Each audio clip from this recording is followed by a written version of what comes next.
She shouted it with a curled lip, her hand hovering over the mouse.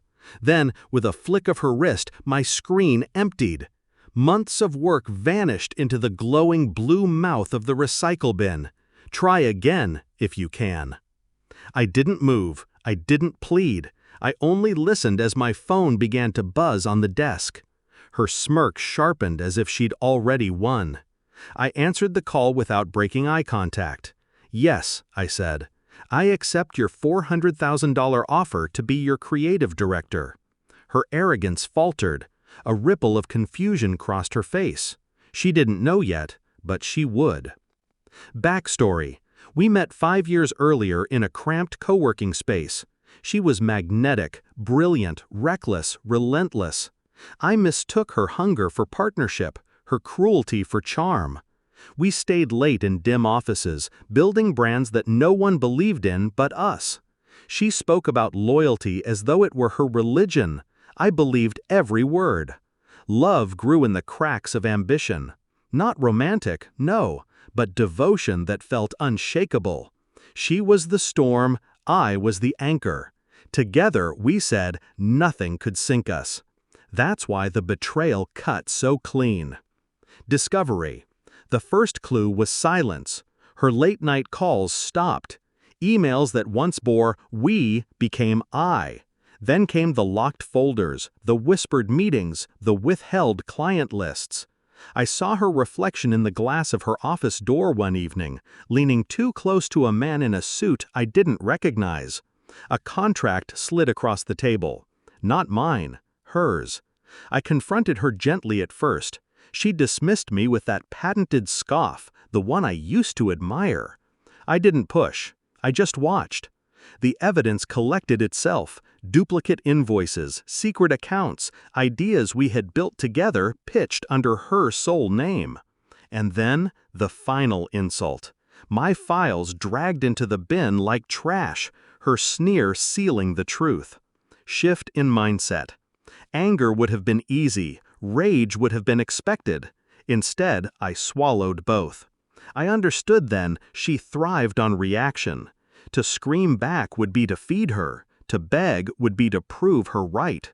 So I starved her. I spent nights reorganizing every file on a private server. I mapped her accounts, her debts, her overreach.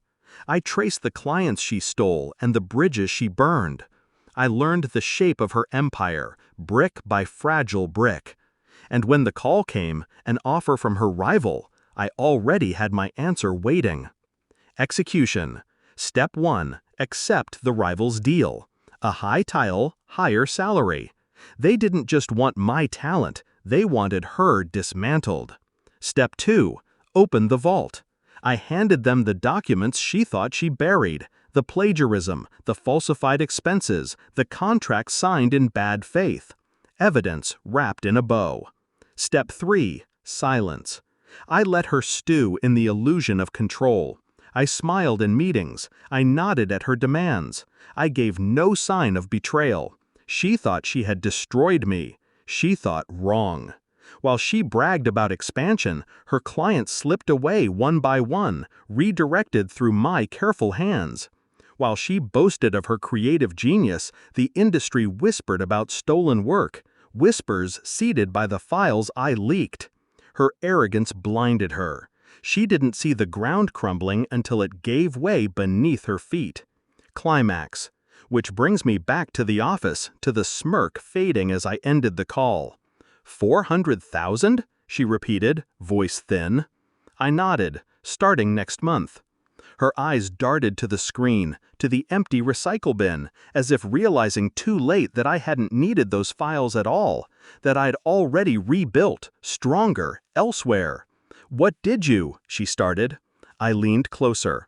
I did what you taught me. I looked out for myself. The color drained from her face as her phone lit up. Clients withdrawing, contracts voided, partners severing ties. Each notification another nail in the coffin she had built for herself. She sank into her chair, breathing shallow, the storm finally still. I didn't shout. I didn't gloat. I only whispered, try again, if you can. Resolution. I walked out without looking back. The elevator doors closed, sealing her silence inside that glass tower she once ruled. By the time they opened again, I was free. No grief, no regret, just the clean weight of justice done quietly. Some betrayals are personal, others are professional. Hers was both. And so was my revenge. She taught me ambition, she taught me ruthlessness. But she forgot the most important lesson. Storms always burn themselves out. Anchors remain.